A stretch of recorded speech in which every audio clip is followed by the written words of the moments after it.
1 de Pedro, capítulo 5, versículo 7, diz assim: lançando sobre ele toda a vossa ansiedade, porque ele tem cuidado de vós. Jeremias 33:3 diz: clama a mim e responder-te-ei, anunciar-te-ei coisas grandes e firmes que você não sabe. Assim como o pastor Fernando e assim como o pastor Marcos, que compartilhamos sempre isso, existem semanas que são mais difíceis do que as outras.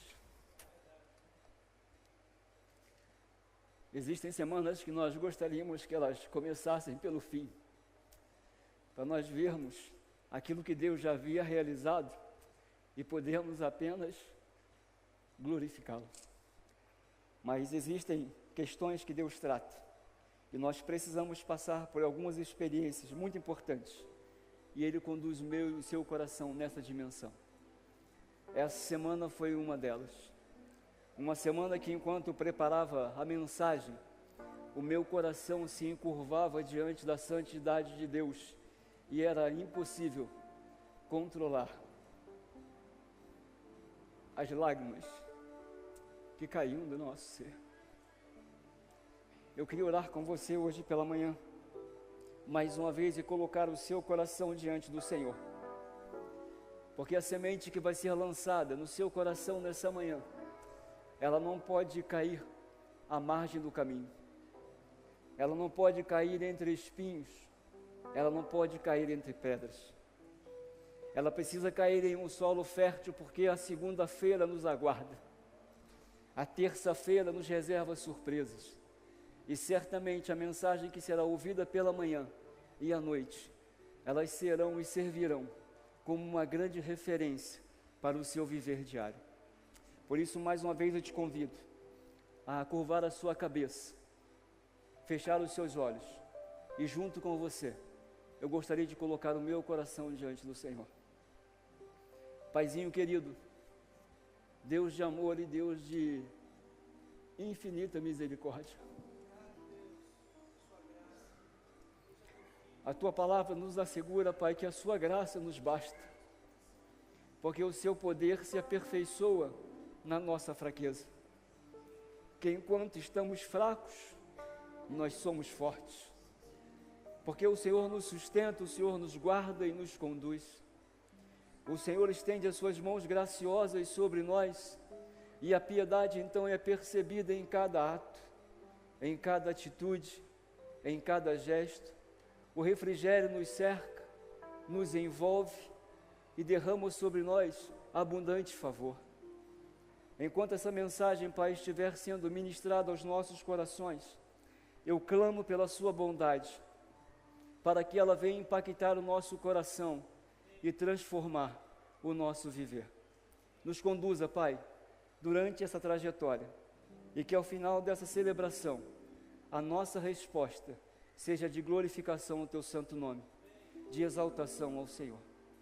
Nós oramos assim e assim nós agradecemos, Pai, e o fazemos em nome e por amor a Jesus Cristo.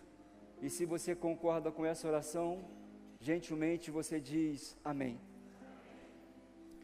Entre as frases que nós pudemos ouvir essa semana e as reportagens que pudemos ver, as notícias que pudemos receber, os sentimentos que pudemos expressar, uma frase em específico, pastor Marcos, me chamou muito a atenção e marcou o meu coração. E ela diz assim: sou apenas uma sobrevivente, uma pessoa guerreira. Eu fico emocionada e ao mesmo tempo fico triste pelas famílias dos colegas que morreram. Uma felicidade também grita no coração, porque poderia ser pior. E aqui é que eu destaco: mas Deus, disse ela, me colocou lá para evitar a tragédia, e eu fico grata por ter mais uma chance de vida. Essa é uma frase de uma menina chamada Hillary, de 15 anos. Essa menina é uma lutadora de jiu-jitsu, e essa menina então, quando começam os tiros na escola, ela sai correndo e se depara com um dos assassinos. Um daqueles meninos então se depara de frente, frontalmente com ela, e ele vai lançar mão de uma machadinha que está no chão. Então, usando aquilo que ela havia aprendido, ela se lança contra ele, usando as suas técnicas, e consegue abrir o portão para que muitos jovens saiam dali, com 15 anos apenas. Eu queria começar essa mensagem de hoje, não tomando como referência apenas a história e o texto que os irmãos vão ver de Gênesis capítulo 39, mas eu queria começar essa história e essa exposição hoje pela manhã, pelo fim. Eu queria que você fosse comigo ao capítulo 45 de Gênesis. Capítulo 45, os versículos 4 a 8 diz assim: cheguem mais perto, disse José. Quando eles se aproximaram, José continuou: eu sou José, o irmão que vocês venderam como escravo ao Egito. Agora não fiquem aflitos ou furiosos uns com os outros por terem me vendido para cá. Foi Deus quem me enviou adiante de vocês para lhes preservar a vida.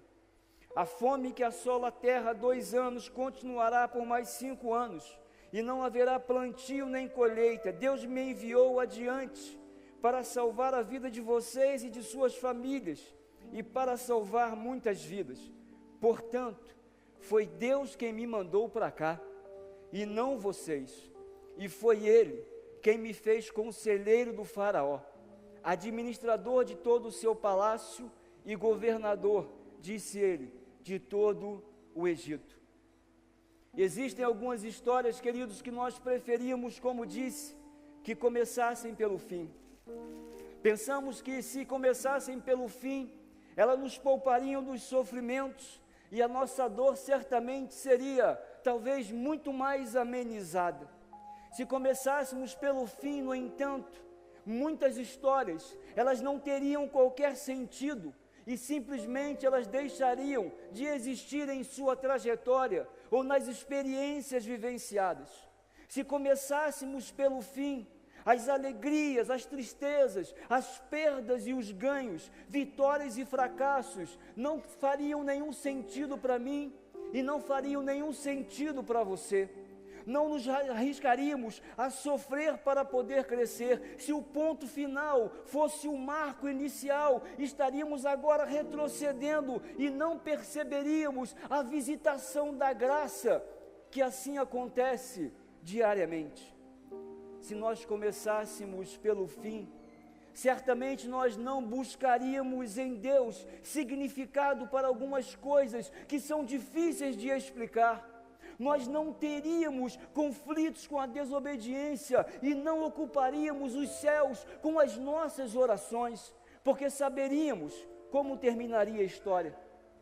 Por isso, se a história de José tivesse começado pelo fim, nós não teríamos aprendido sobre como lidar com as circunstâncias. As expectativas dele nos colocariam em uma zona de conforto, e nós passaríamos a considerar as poderosas ações de Deus apenas e simplesmente com naturalidade.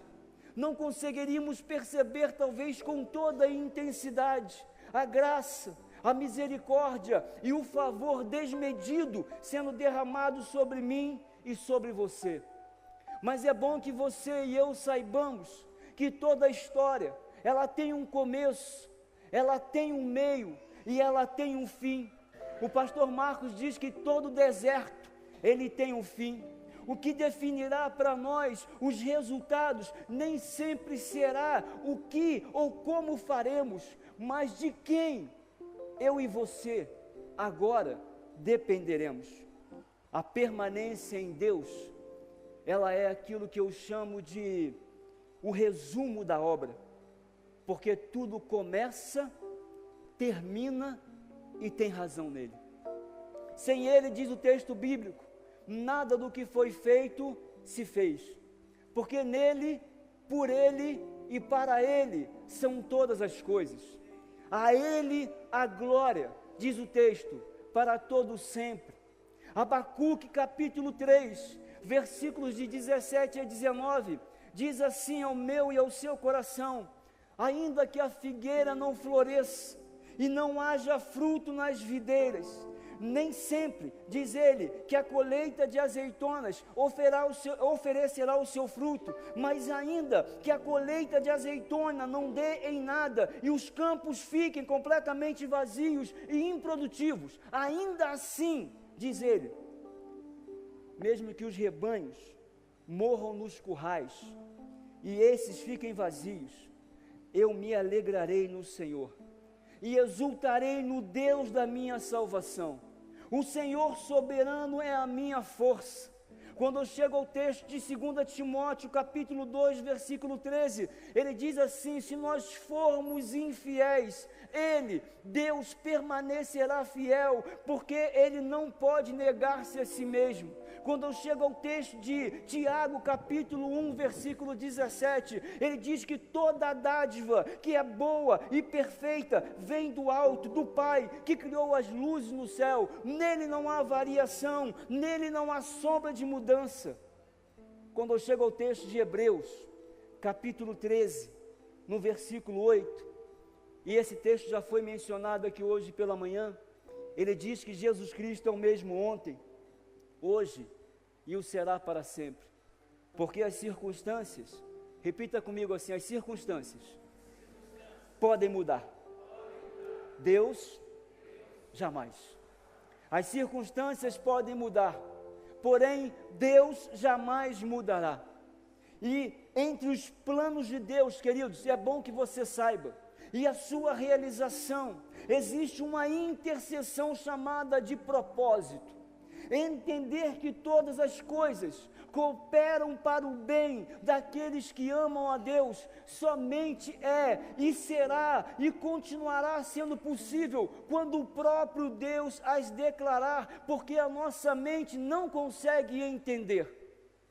A nossa mente não consegue entender porque as circunstâncias não têm em si um poder de mudar a história, mas elas podem escrever um capítulo à parte sobre ela. Elas não a definem, mas elas fazem com que muitas vezes as nossas trajetórias, que deveriam ir de encontro ao coração do Pai, agora se dissipem por completo.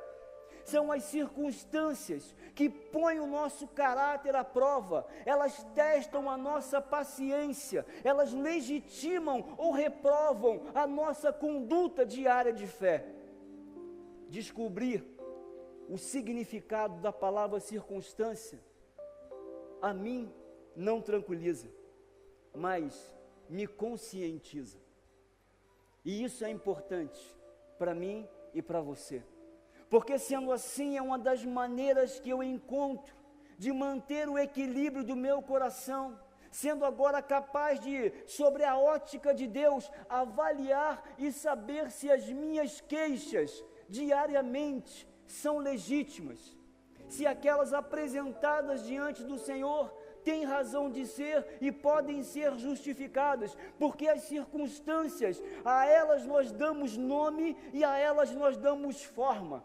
Elas podem se chamar desemprego, elas podem se chamar doença, elas podem se chamar divórcio, elas podem se chamar a perda, derrota, frustração, decepção, que tenha o nome que tiver. As circunstâncias, elas podem agora ter muitos nomes, mas não são somente os nomes. As circunstâncias trazem consigo muitos rostos, trazem muitas experiências de vida, trazem junto consigo muitas realidades.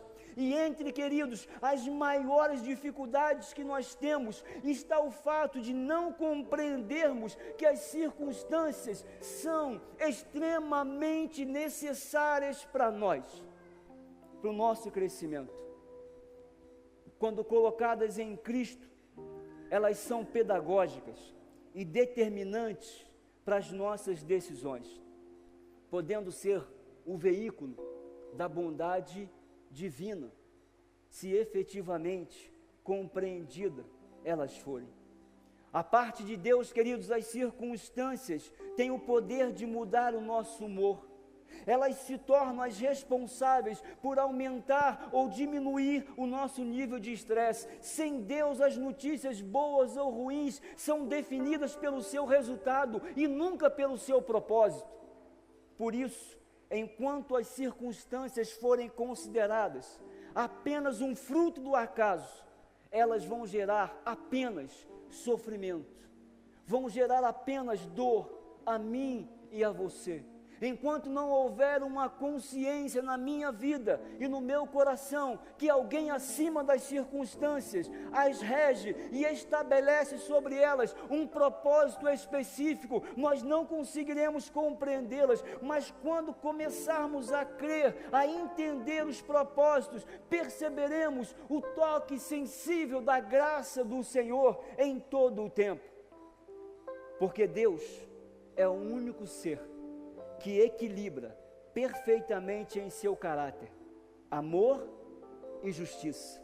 Ele se manterá fiel, mesmo quando tudo, eu digo tudo, e não apenas algumas coisas, desabar. Ele é o único que detém o controle, ele detém a autonomia, ele detém o tempo, ele detém a forma. Ele sabe como começar e terminar histórias.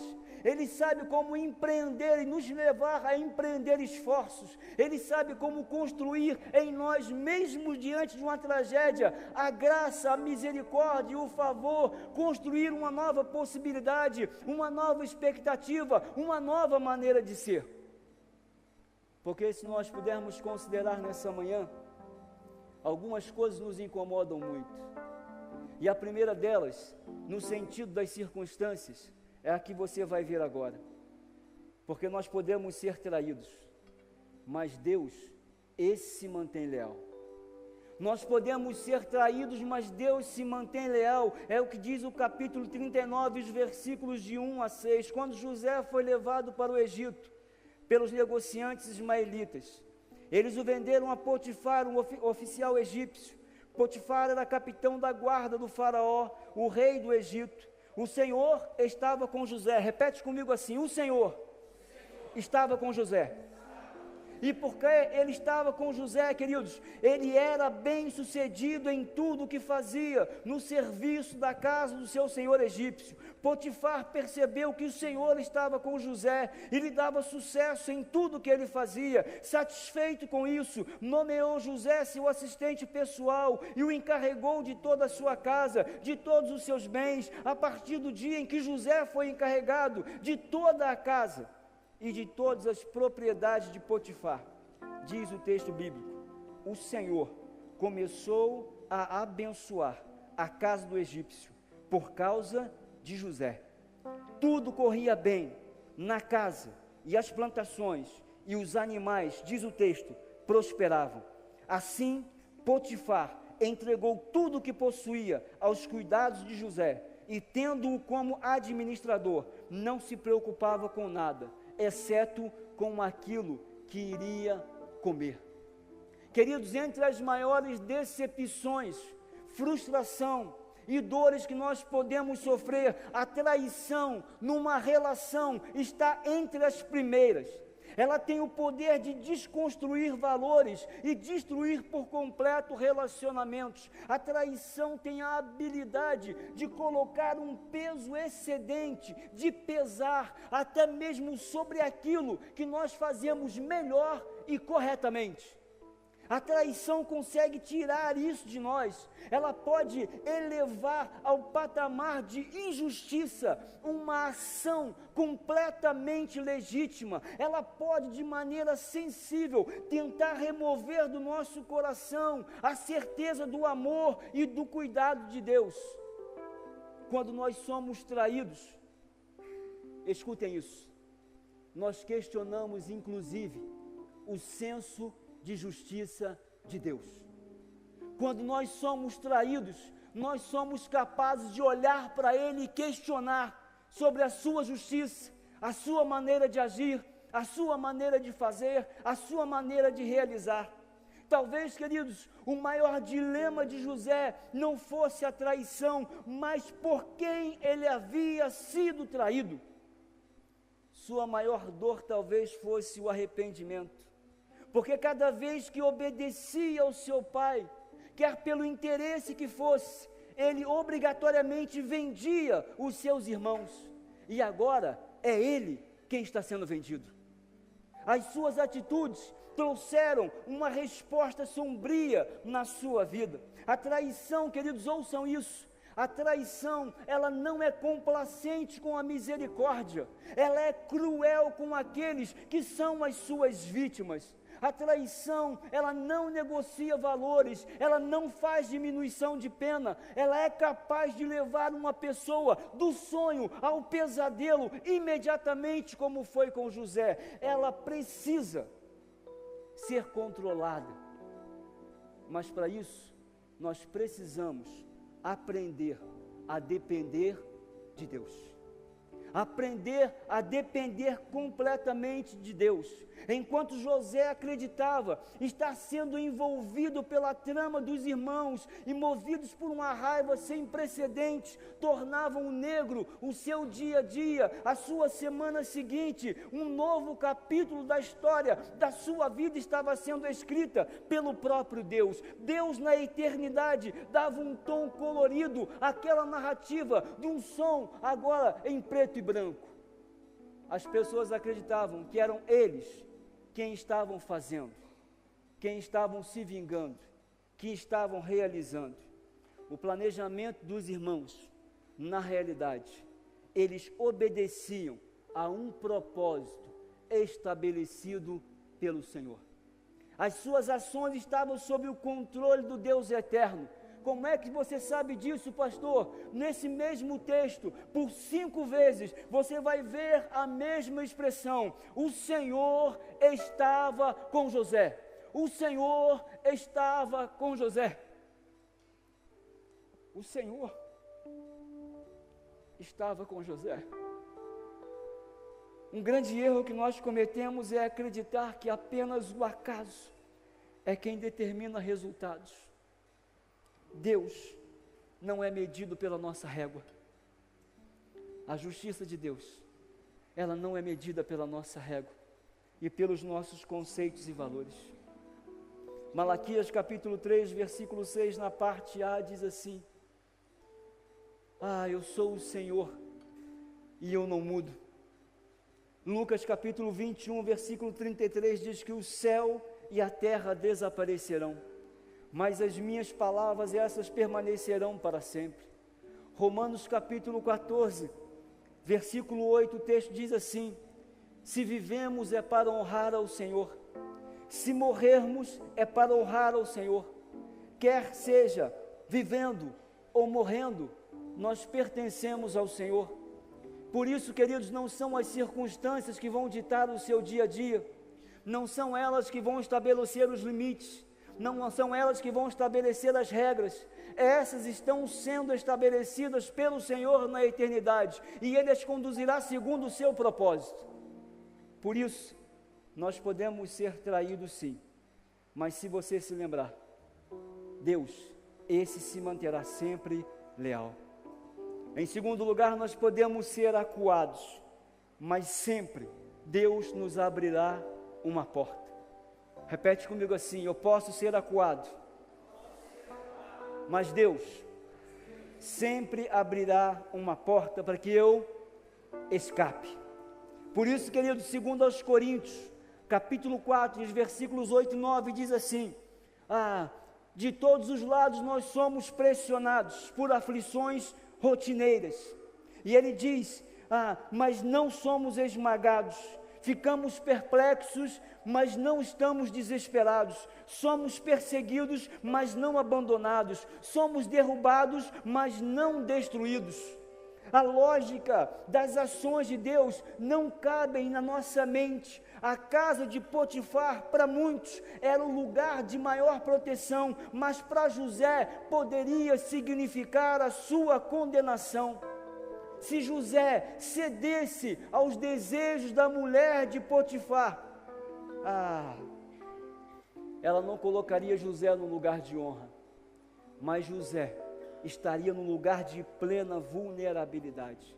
E é isso que diz o texto, dos versículos de 7 a 12, quando a mulher agora vai se admirar e enamorar-se por José. E agora, a partir dessa enamoração, é assim mesmo que a gente fala? Acho que sim. Ela então começa a conceber no seu coração uma possibilidade de agora tê-lo para si. Mas José, acuado, ele vai procurar fugir. Tiago capítulo 1, versículos 2 e 3 diz assim: meus irmãos, considerem por motivo de grande alegria, sempre que vocês passarem por qualquer tipo de provação, pois sabem que quando a sua fé é provada, a perseverança tem oportunidade de crescer. A posição de José diante de Deus lhe garantiria o destino final, o resultado final e as expectativas plenas ao fim da sua trajetória e da sua carreira. Quando eu chego ao texto de 1 Coríntios, capítulo 10, no versículo 13, o apóstolo Paulo, ele é enfático: as tentações em sua vida não são diferentes daquelas que outros enfrentaram. Deus é fiel e Ele não permitirá tentações maiores daquelas que possamos suportar. Quando forem tentados, Ele mostrará uma saída para que consigam resistir. Quando nós formos acuados, é o próprio Senhor quem abre a porta para o escape. É Ele quem nos chama, é Ele quem nos convida, é Ele quem aponta a direção. Queridos, quando nós nos sujeitamos às ofertas do mundo, nós rejeitamos o favor da graça divina. Confiar em Deus requer de cada um de nós que assumamos uma posição, independentemente de estarmos ou não sendo observados. Repete comigo assim: Deus, nosso Deus, não faz armadilhas. Queridos, Deus não faz armadilhas para testar você. Deus não é Deus de confusão. Deus é um Deus de integridade. Deus é um Deus de amor. Deus é um Deus de justiça. Deus é um Deus de paz. Fugir vez em quando é extremamente necessário. Abandonar uma posição nem sempre significa rendição, mas pode significar a nossa salvação. Quando nós corremos, quando nós deixamos para trás aquilo que está nos acuando, quando nós estamos à porta, como disse o pastor Fernando na mensagem de domingo passado, e nós ouvimos o bater na porta, o pecado jaz à porta. Incumbe a você agora enfrentá-lo? Não, rejeitá-lo. Feche a porta, saia em disparada, não aceite as induções. Por isso, queridos, 1 Coríntios capítulo 10, versículo 12: portanto, se vocês pensam que estão em pé, cuide para que não caiam. A beleza de José, essa poderia ser o seu maior triunfo. Se ele fosse movido apenas pela vaidade, a decretação da sua derrota estava anunciada. Se o orgulho agora, a vaidade tomasse o seu ser, a sua carreira estava acabada. Se ele se permitisse agora ser envolvido pelos braços da mulher de Potifar, ele teria um problema agora, e não seria com Potifar, mas seria com Deus que o levou para lá, com uma incumbência, com um propósito e com uma certeza. O propósito sairia da horizontalidade e agora migraria para a verticalidade. 1 de João capítulo 2, versículo 16: porque o mundo oferece apenas o desejo intenso por prazer físico, o desejo intenso por tudo o que vemos, e o orgulho de nossas realizações e bens. Isso não provém do Pai, isso provém do mundo. Por isso essas lições são importantes. E a última lição que eu quero deixar para você nessa manhã, repete comigo assim: podemos ser injustiçados, mas Deus continuará justo. Podemos ser injustiçados, mas Ele, Deus, esse continuará justo. É o que diz os versículos de 13 a 23, e você conhece a história. A mulher não vai conseguir o seu intento com José, vai tentar agarrá-lo, ele vai deixar o seu manto, ele vai correr, saindo desabalado da carreira, ela vai gritar pelos servos, vai fazer uma acusação falsa com o manto dele nas mãos, vai dizer que ele tentou violentá-la. Potifar vai ficar muito irado e vai mandá-lo para a prisão. Mas quando eu chego ao Salmo 9, os versos 7 e 8, o Senhor, porém, reina para sempre, de seu trono executa o julgamento, julgará o mundo com justiça e governará as nações com imparcialidade.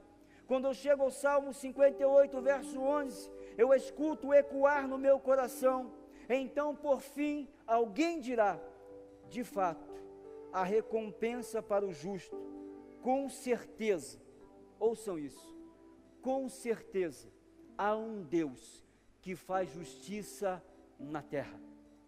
Há um Deus que faz justiça na terra. Diariamente, queridos, nós somos confrontados diariamente, a todo tempo, com algum tipo de prática de injustiça.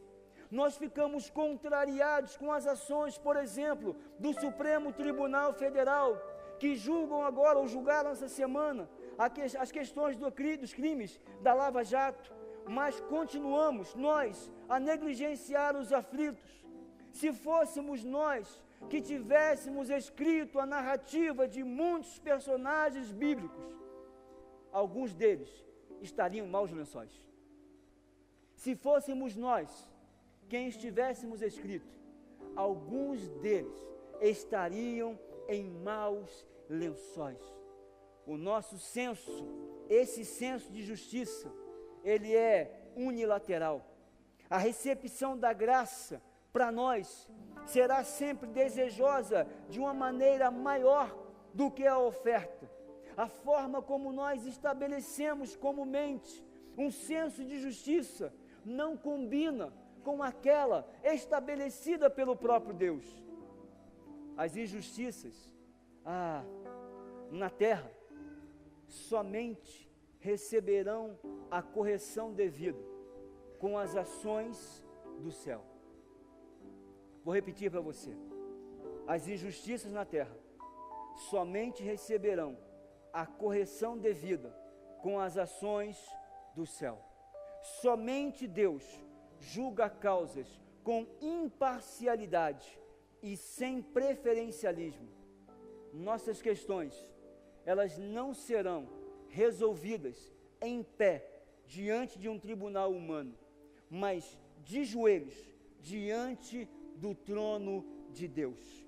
É ali, queridos, que as causas são ganhas. É quando nós entregamos a prática da justiça de Deus, que as sentenças são definidas de maneira correta. O segredo de José era depender de Deus. Ele não agia por conta própria, não buscava revanche. O fato de Deus estar com José garantia plenamente a ele o êxito em suas ações, pois era o próprio Deus quem agia em seu favor. Depender de Deus sempre nos colocará em uma condição favorável. Repete comigo assim: depender de Deus sempre me colocará numa condição favorável. Podemos ser traídos, mas Ele se manterá leal. Podemos ser acuados, mas Ele nos abrirá a porta. Podemos ser injustiçados, mas Ele permanecerá justo.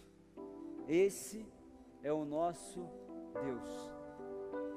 Eu convido você a se colocar em pé um pouquinho, a curvar a sua cabeça e a fechar os seus olhos, por enquanto, porque daqui a pouco você vai ter que abri-lo para caminhar até aqui à frente para eu orar com você. Isso é certeza. Talvez você esteja vivendo um quadro como esse que te apresentei hoje pela manhã. Talvez a dor da traição esteja te assolando. Talvez você esteja sendo acuado e precisa de fortalecimento para resistir. Talvez você esteja agora num ponto final, num ponto decisivo, e você precisa do Deus de amor. Você precisa do Deus que te cubra, do Deus que te guarde, do Deus que anuncie para você em todo o tempo que Ele está com você, que tudo aquilo que acontece na sua vida não fugiu ao controle dEle, que as circunstâncias não dominam sobre a sua casa, não dominam sobre a sua história, não dominam sobre a sua fé, não dominam sobre a sua vida, mas as circunstâncias estão sob o controle do Deus de amor.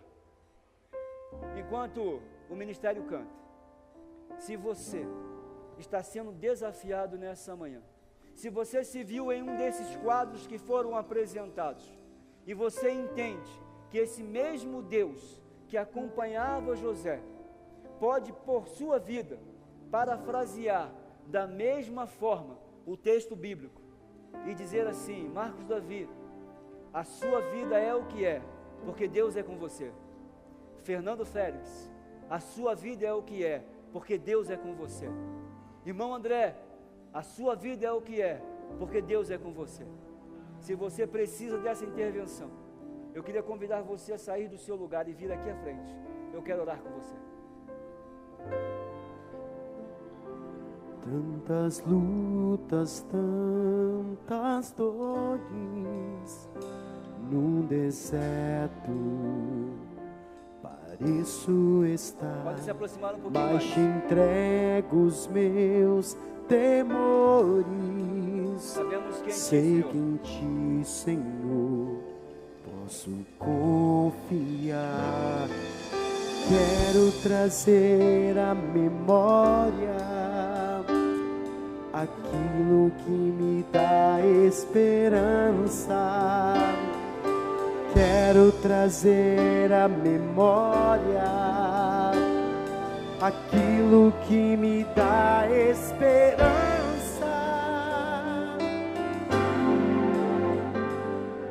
Como é bom poder pertencer ao Deus de amor.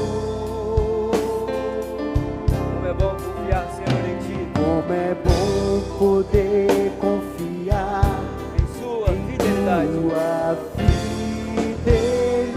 fidelidade. Descanse no Senhor. Eu descanso em Ti. Espere no Senhor. Eu espero em Ti. Ó Senhor, Eu te adoro. Deus de amor. Deus de amor.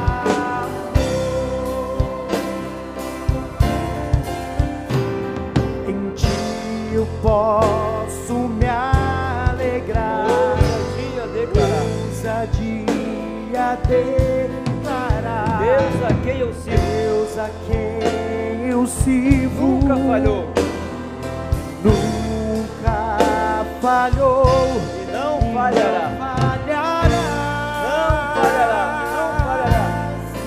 não falhará. Oh Deus, Como é bom louvado seja o Teu poder nome, Senhor. pertencer ao Deus de amor. Cante conosco, queridos. Cante com o seu coração. Como é bom poder confiar Em Tua fidelidade, Pai. Eu descanso em Ti. Eu espero em Ti. Eu espero em Ti. Nós Te adoramos, Pai. Eu te adoro. Deus te amor. Senhor, mais uma vez nosso coração se encurva diante da Sua santidade, Pai. As circunstâncias nos visitam semanalmente, mensalmente, anualmente, Pai. E muitas vezes nós acreditamos, Pai, ou tendemos a acreditar que elas estão sobre nós. Nós tendemos a acreditar, Senhor Deus, em fragilizar a nossa fé, o nosso ânimo, o nosso vigor.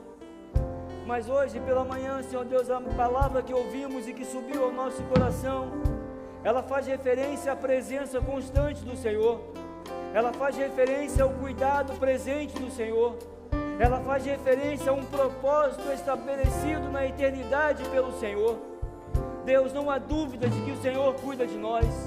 Não há dúvidas de que o Senhor nos envolve com o seu braço de misericórdia e de amor. Não há dúvidas, Senhor Deus, que nada foge ao seu controle.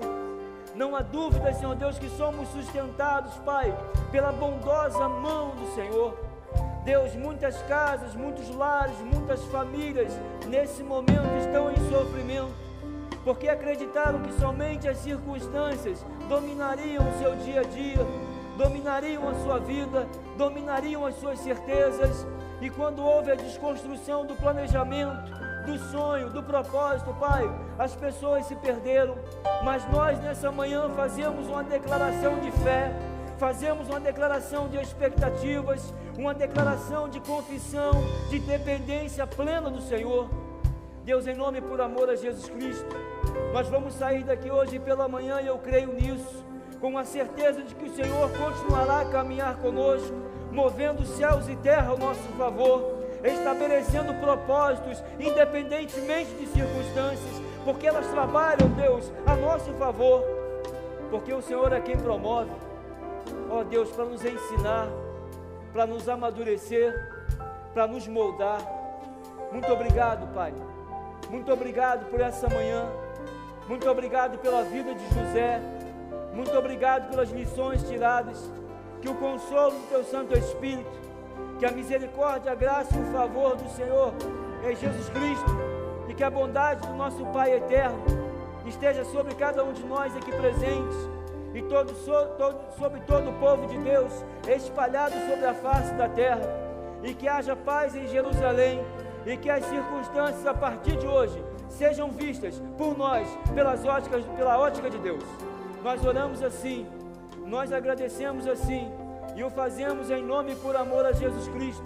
Se você concorda, você diz amém, e canta esse refrão com muita gratidão no seu coração. Como é bom poder pertencer ao Deus de amor. Como é bom poder confiar em sua fidelidade. Eu descanso em ti, eu espero em ti, eu te adoro, Deus de amor. Eu descanso em ti, eu espero em ti, eu te adoro, Deus de amor.